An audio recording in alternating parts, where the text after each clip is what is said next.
Welcome back to the Modern Retail Experience, the series that delves into the latest trends, market changes, and technological advancements that are shaping the world of retail. In this episode, we'll journey into the intricate realm of customer incentives, spotlighting the art and science behind loyalty and rewards initiatives. Discover the strategies retailers employ to nurture unwavering customer loyalty and encourage recurring purchases by building customer relationships. So join us as we explore all that the modern retail experience has to offer and discover how retailers are using technology to stay ahead of the curve. Thinking about loyalty programs only as a way to acquire new customers or to collect customer data and then learn more about their customers to use for marketing campaigns down the line. However, the strength of a loyalty program for retail doesn't lie in what the customer can give you in terms of PII, but it's really how you're going to use that information to deliver personalized engagement strategies that really take your customers on a unique journey.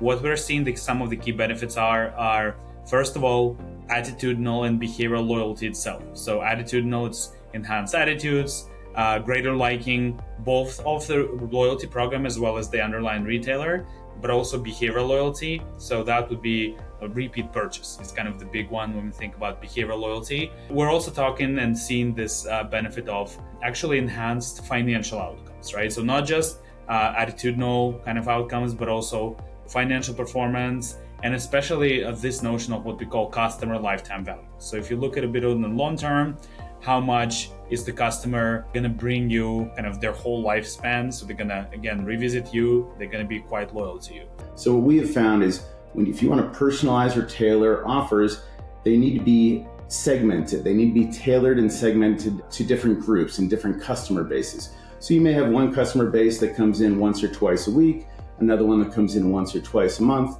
another one that maybe has only been in once in the last 6 months. Those are very different customer use cases. So tailoring an offer to them is crucial. Additionally, you can drill down even further to personalize these if you're collecting SKU level data. So now if you have the frequency of different customer bases and the SKU level data on which those different customer bases are purchasing, you can really start to personalize and tailor your offers to specific customer behaviors, preferences, and histories. And that is going to provide generally a much higher response rate to these offers. So everything is really starting here, knowing your customers and knowing how to use your customers' data.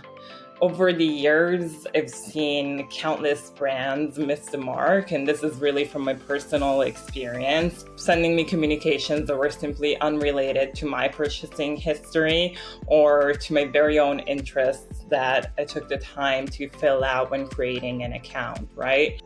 But on the other hand, you have out there like a great example of thoughtful personalization touch points that really show the investment of a brand in driving loyalty. So some of these were as simple as knowing a wedding anniversary or graduation and sending a small gift to those customers, or knowing that a customer had to attend a special event and inviting them in store for a private shopping experience. So one great example would be Ikea. They allow their loyalty members to upload pictures of your room. So think about it, you provide them with a kind of snapshot of your physical space. And what happens then, you do that usually via a mobile app. Then, you can actually play and insert different IKEA products, kind of actually see how they're going to look in your physical space. So think about this as a fairly early implementation of AR, essentially augmented reality. We're starting to see emerging technologies, however, that provide other ways to track customers and understand their behaviors and preferences. Some of that might be leveraging third-party data to understand what that customer's demographic information might be, or understand what their spending power might be. I think that the most important part of a loyalty program is really understanding the customer behavior within your environment, within your four walls. And that's where we start to see a real degradation in participation rates. So with some of these new emerging technologies, we're seeing them provide ways that you can track customers and understand their behaviors and preferences without the need for them to necessarily opt in. For example, some companies enable the tracking of customers via their credit card. And as long as there's no personally identifiable information collected, there's really no need for the customer to opt in or even take action. It does reduce the friction on capturing that customer data, but it can really limit your ability to communicate with your customers. If they haven't opted in for something, you can't necessarily email or text them. So you have to find other ways to communicate with them. So there's a few things that I think will be important in this. One thing that retailers can do, if you can use more of a hierarchical structure to reward the most profitable customer. Again, not have it just a pretty flat program and does not differentiate between the customers, but actually make it easy for people to subscribe, make their way in easy, so don't do like a big switching cost. But at the same time, again, you want to reward your most profitable customers and not kind of reward everyone uniformly. Number two is also try to kind of increase the quality, increase the profitability of your customer base by perhaps being a bit more selective. That may sound like maybe you're not inclusive or you're not making it, very appealing to broad customer base by lowering participation costs or enhancing convenience. But in fact, these are not necessarily in conflict, right? So if you're trying to be more selective, trying to design your program in such a way that they have to work hard, essentially, right, to get the rewards.